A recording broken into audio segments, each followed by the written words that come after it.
বিএনপির ভারপ্রাপ্ত চেয়ারম্যান তারেক রহমানের স্ত্রী জুবাইদা রহমান 17 বছর পর দেশের মাটিতে পা রাখতে যাচ্ছেন। দেশে ফিরে তিনি রাজধানীর ধানমন্ডিতে তার বাবার বাসা মাহবুব ভবনে উঠবেন বলে জানা গেছে। ইতিমধ্যেই বাসার পরিষ্কার পরিচ্ছন্নতার পাশাপাশি সিসিটিভি ক্যামেরা স্থাপনের কাজ শেষ হয়েছে। জুবাইদার সার্বিক নিরাপত্তা ব্যবস্থা নিশ্চিত করতেও বেশ কিছু পদক্ষেপ নেওয়া হয়েছে। বিস্তারিত থাকছে ডেস্ক রিপোর্ট।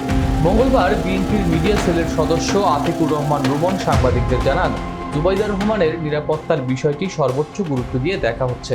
বাড়ির চারপাশে নজরদারি বাড়ানো হয়েছে। দায়িত্বে থাকবেন সিএসএফ সদস্যরা, সঙ্গে থাকবেন পুলিশ সদস্যরাও।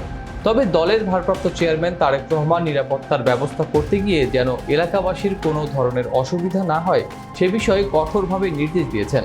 তার কথায়, নিরাপত্তার নামে মানুষকে বিরক্ত করা যাবে না, এটা স্পষ্ট নির্দেশ।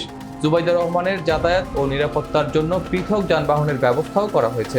বিএনপি চেয়ারপারসনের একান্ত সচিব ABM আব্দুস সাত্তার গত 30 মে পুলিশের মহাপরিদর্শকের কাছে চিঠি দিয়ে জুবাইদা রহমানের নিরাপত্তা নিয়ে শঙ্কা প্রকাশ করেন। সেই চিঠিতে গানম্যান, পুলিশ প্রোটেকশন, বাসায় আর্চওয়ে ও পুলিশ পাহারার দাবি জানানো হয়।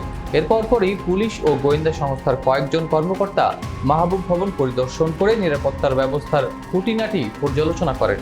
এখন ওই ভবনে বসবাস করছেন জুবাইদা রহমানের মা সৈয়দা ইকবাল মান্দ বানু, বড় বোন শাহিনা জামান ও তার পরিবার। জানা গেছে, সৈয়দা ইকবাল মান্দ বানু বর্তমানে রাজধানীর একটি হাসপাতালে ভর্তিরত আছেন। 2008 সালের 11 সেপ্টেম্বর তারেক রহমানের সঙ্গে ঢাকা ছেড়েছিলেন জুবাইদা রহমান। একই বছরের 26 সেপ্টেম্বর দুর্নীতি দমন কমিশন কাফরুল থানায় তাদের বিরুদ্ধে জ্ঞাত আয় বহির্ভূত সম্পদ অর্জনের অভিযোগে মামলা করে। মামলায় জুবাইদা রহমানকে 3 বছরের কারাদণ্ড, 35 লাখ টাকা অর্থদণ্ড দেয় ঢাকার একটি আদালত।